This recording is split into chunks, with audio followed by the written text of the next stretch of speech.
Oke, selamat pagi teman-teman. Selamat bertemu kembali bersama saya Frankie Jamento, pastinya di channel yang sama, channel yang berisi tentang video-video pembelajaran dan juga video-video tentang refleksi dari guru penggerak. Pada kesempatan ini saya akan membagikan video tentang tugas dari modul 1.2 yang merupakan bagian dari paket modul yang pertama di proses pendidikan guru penggerak ini.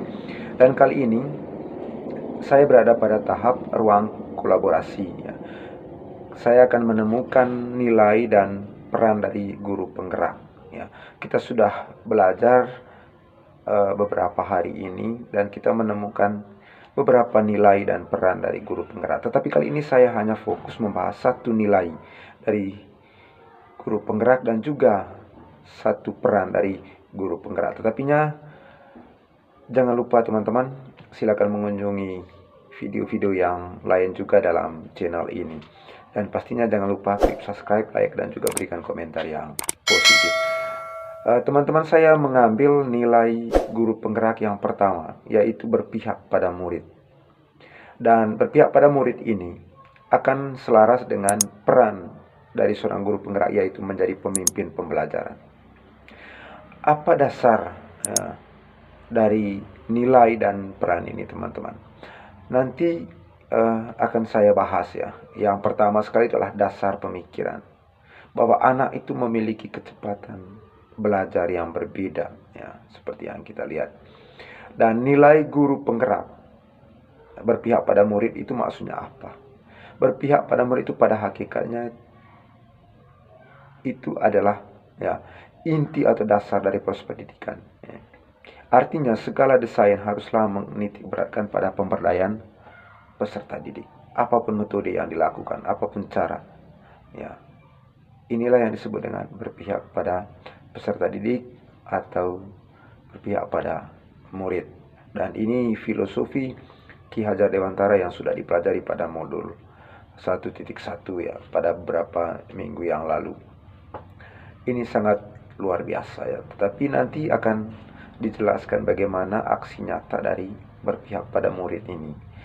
Nah, kemudian peran ya, peran dari guru penggerak ini yang selaras dengan nilai tadi adalah ya, menjadi pemimpin pembelajaran. Guru itu berusaha menjadi among bagi peserta didik ya, menuntun yang belum bergerak agar dapat memiliki kemampuan dan mengembangkan potensinya. Dan fokus saya pada kesempatan ini adalah tidak mengejar prestasi belajar yang begitu luar biasa, tetapi saya hanya menuntun murid yang memiliki kecepatan belajarnya di bawah standar atau di bawah rata-rata pada fase atau pada kelasnya. Saya pikir ini akan Bapak Ibu juga temukan dalam pembelajaran di sekolah ya, bahwa kecepatan murid itu belajar itu berbeda-beda ya, ada yang cepat, ada yang lambat, dan juga ada yang standar ya. Lalu apa aksinya nanti teman-teman? Aksi dari nilai dan peran ini ya, nilai tadi, nilai yang pertama tadi berpihak pada murid dan juga pada peran sebagai pemimpin pembelajaran. Aksinya nanti saya lakukan pada pembelajaran diferensiasi ya. Pembelajaran diferensiasi ini kan perbedaan ya. Artinya bahwa bukan membeda-bedakan peserta didik, tetapi yang dimaksudkan perbedaan ini ya, nanti akan dijelaskan bahwa ya dasarnya tadi adalah perbedaan kecepatan belajar. Jadi perbedaan itu maksudnya ya, bukan membeda-bedakan ya, membeda-bedakan itu tidak ya, itu kan apapun alasan bahwa murid itu adalah sama ya, sama. Dan apa filosofi dari pembelajaran diferensiasi ini? Saya selalu menganalisis dan mengibaratkan jarum jam ya. Kita lihat bahwa ada 3 jarum. Dalam jarum jam ada jarum pendek, jarum menit, dan jarum detik. Ketiganya memiliki kecepatan yang berbeda dalam bergerak, tetapi iramanya tetap. Filosofinya begini teman-teman, tidak ada anak yang bodoh, tetapi setiap anak itu memiliki kecepatan belajar yang berbeda. Oke, itu filosofi yang memang menjadi dasarnya, bahwa tidak ada anak yang bodoh, tetapi setiap anak memiliki kecepatan belajar yang berbeda ya, sehingga yang ada adalah kecepatan belajarnya lambat, sedang, ataupun cepat ya. Oke, kita lihat 3 kelompok ini tadi saya sudah gambarkan bahwa kelompok jarum detik itu ibaratkan dengan siswa yang memiliki kecepatan belajar cepat, atau kita sering menyebutnya adalah siswa yang pintar. Lalu ada kelompok menengah atau jarum menit, ya, yang kecepatannya adalah ya standar saja, ya, kalau dibandingkan dengan 2 jarum yang lain. Lalu ada jarum pendek, peserta didik yang memiliki kecepatan belajar, ya, belajar lambat. Nah, ini yang menjadi harapannya bahwa aksi ini nanti, bahwa bagaimana caranya supaya peserta didik yang berada pada kelompok jarum pendek ini bisa berada pada kelompok jarum menit, ya. Jadi itu saja tujuan dari aksi ini. Oke. Lalu apa tahapannya? Tahapan yang pertama itu, teman-teman, tentunya adalah menyiapkan rencana pelaksanaan pembelajaran. Itu pasti.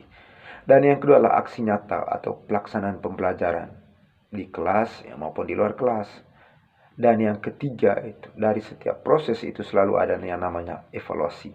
Evaluasi ini ada 2 biasanya.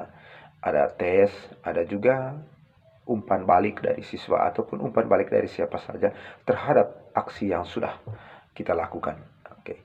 Jadi ketiga langkah ini menjadi tahapan aksi, ya, dari konsep tadi, konsep diferensiasi atau pendekatan atau pola pembelajaran diferensiasi tadi.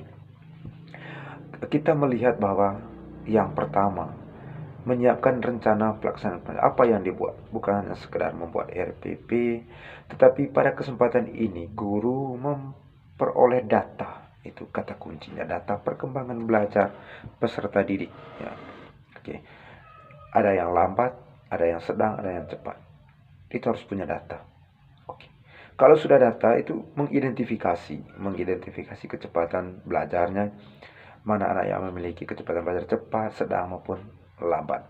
Lalu setelah itu kita menyusun jadwal dan skenario kegiatannya seperti apa, apakah di dalam kelas atau di luar kelas. Kemudian menganalisis kemungkinan yang terjadi, ini penting. Menganalisis kemungkinan yang terjadi maksudnya apa? Ya, hal-hal apa yang menjadi tantangannya nanti, ataupun hambatan, dan juga peluang bisa dianalisis. Kemudian aksi nyata, ya. Kalau ini tadi sudah, kita masuk ke aksi nyata pelaksanaan pembelajaran. Aksi nyata yang pertama adalah mengelompokkan peserta didik berdasarkan kecepatan belajar. Kita bentuk kelompok, 3 kelompok, ya. Itu membentuk kelompoknya itu berdasarkan kecepatan belajarnya. Oke, menciptakan pola interaksi antara kelompok supaya anak tidak merasa diremehkan atau down, ya. Maka kita memberikan nama kelompok ini dengan jarum jam tadi.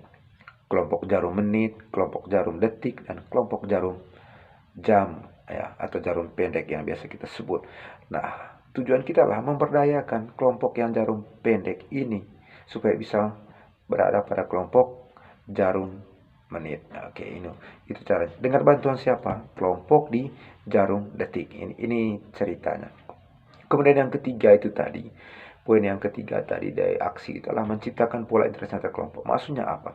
Siswa dari kelompok kecepatan belajar ini atau kelompok jarum detik, mereka akan diberikan materi oleh guru, ya, materi oleh guru, hal apa yang ingin dibagikan, sesuai dengan kemampuan yang ia sudah miliki, bukan materi baru, ya, bukan materi baru, tetapi materi yang sudah dia pahami dibagikan kepada kelompok jarum pendek tadi yang memiliki kecepatan belajar lambat.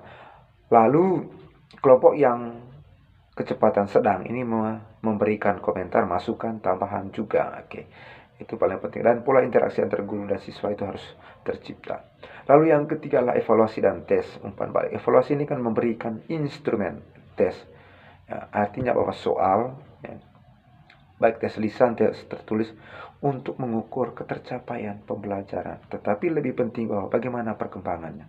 Apakah mereka berpindah kelompok? Ya, kelompok lambat ini bisa berpindah ke kelompok sedang tadi. Ya, lalu umpan balik. Umpan balik ini penting. Guru meminta siswa untuk mengungkapkan perasaan secara spontan. Tidak perlu dinarasikan secara formal, tetapi cukup spontan. Misalnya diberikan pertanyaan, bagaimana rasanya, senang tidak, ataupun ya hal-hal yang mereka temukan sendiri, ceritakan saja. secara fleksibel. Baik, apa tujuan akhirnya teman-teman? Tujuan akhir dari ini adalah cuma satu, yaitu anak sama-sama bergerak tanpa berhenti seperti ketiga jarum jam. Selalu berhenti. Dan yang paling penting, mereka selalu pada iramanya. Dan tujuan akhir tentu adalah kemampuan anak, kecepatan belajar anak. Itu sesuai dengan fasenya. Kelas 5 sesuai dengan kecepatan belajar kelas 5, kelas 6 juga sesuai dengan kecepatan belajar kelas 6. Tidak berarti bahwa ya ini bermaksud untuk menyepelekan ya berkecepatan menengah, tapi tidak ya. Jadi ini tuntutan sehingga pada akhirnya mereka akan berada pada satu kelompok, yaitu kelompok yang memiliki kecepatan belajar sama.